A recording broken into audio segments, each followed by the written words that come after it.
जुड़वा बच्चे पाकिस्तान में हर कपल की अव्वलीन ख्वाहिश हैं, बल्कि मोस्टली कपल्स क्लिनिक में आकर ये कहते हैं कि डॉक्टर साहिबा हमें भी वो मेडिसिन दे दें जिससे जुड़वा बच्चे हो जाते हैं। सो आज का सेशन इस गाइडेंस के बारे में है कि जुड़वा बच्चे किस तरह से हो सकते हैं और वो क्या फैक्टर्स हैं जो अगर मौजूद हों तो ट्विन प्रेगनेंसी या जुड़वा हमल होने का इम्कान बढ़ जाता है। अगर कोई भी फैक्टर मौजूद नहीं है तो नेचुरली एक चांस है कि हर 200 प्रेगनेंसीज़ में से एक प्रेगनेंसी ट्विन प्रेगनेंसी होगी। ये एक नेचुरल वो उसकी डिस्ट्रीब्यूशन है।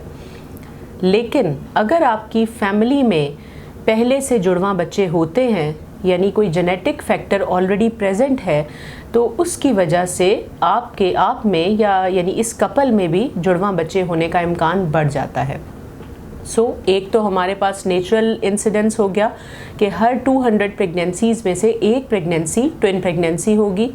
सेकंड चीज़ जेनेटिक फैक्टर आ गया कि अगर मेल या फीमेल दोनों पार्टनर्स में से किसी एक की फैमिली में जुड़वा प्रेगनेंसीज़ या ट्विन प्रेगनेंसीज़ ज़्यादा होती हैं तो आपकी प्रेगनेंसी ट्विन होने का इम्कान बहुत हद तक बढ़ जाएगा।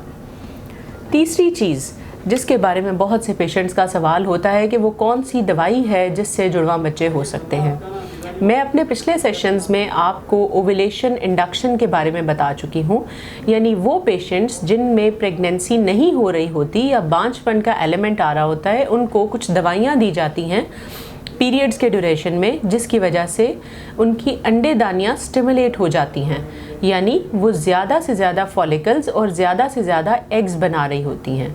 इसके अलावा डे 12 पे एक इंजेक्शन भी लगाया जाता है जो कि एग की रिलीज़ को कंफर्म कर देता है।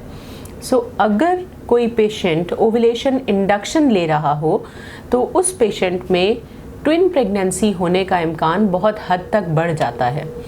यही वो मेडिसिन है जिसके बारे में लोग बात करते हैं कि अगर ली जाए तो ट्विन प्रेगनेंसी होने का इम्कान ज़्यादा होता है, लेकिन 100% श्योरिटी नहीं होती कि ट्विन प्रेगनेंसी होगी।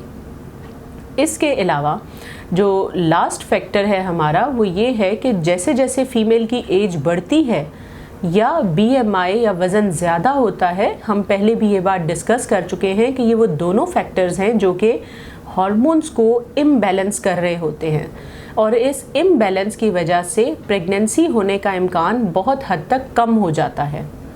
लेकिन अगर इन दोनों फैक्टर्स के साथ प्रेगनेंसी हो जाए तो ट्विन प्रेगनेंसी होने का इम्कान ज़्यादा होता है।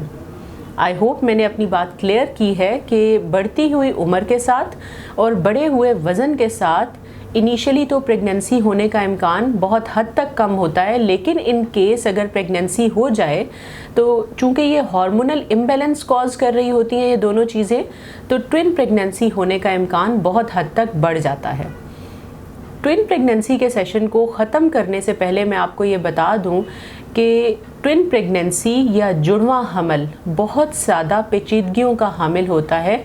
यही वजह है कि हम इसको हाई रिस्क प्रेगनेंसी लेबल कर देते हैं, क्योंकि इसमें दौराने प्रेगनेंसी बहुत से मसाइल दरपेश हो जाते हैं, जिनमें ब्लड प्रेशर हाई होना, शुगर का बढ़ जाना, अनीमिया यानी खून की कमी हो जाना और वक्त से पहले दर्दें लग जाना शामिल हैं।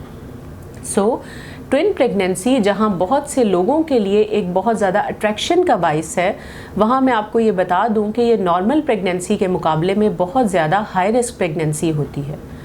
उम्मीद करती हूँ कि ट्विन प्रेगनेंसी के बारे में आज का सेशन आप सब लोगों के लिए बहुत हेल्पफुल साबित होगा। ट्विन प्रेगनेंसी के दौरान जो पेचीदगियाँ हो जाती हैं उनके बारे में मैं एक अलहदा से सेशन करूंगी और आपको गाइड करूंगी कि वो कौन सी कॉम्प्लिकेशंस हैं जो ट्विन प्रेगनेंसी के साथ एसोसिएटेड हैं। Thank you very much.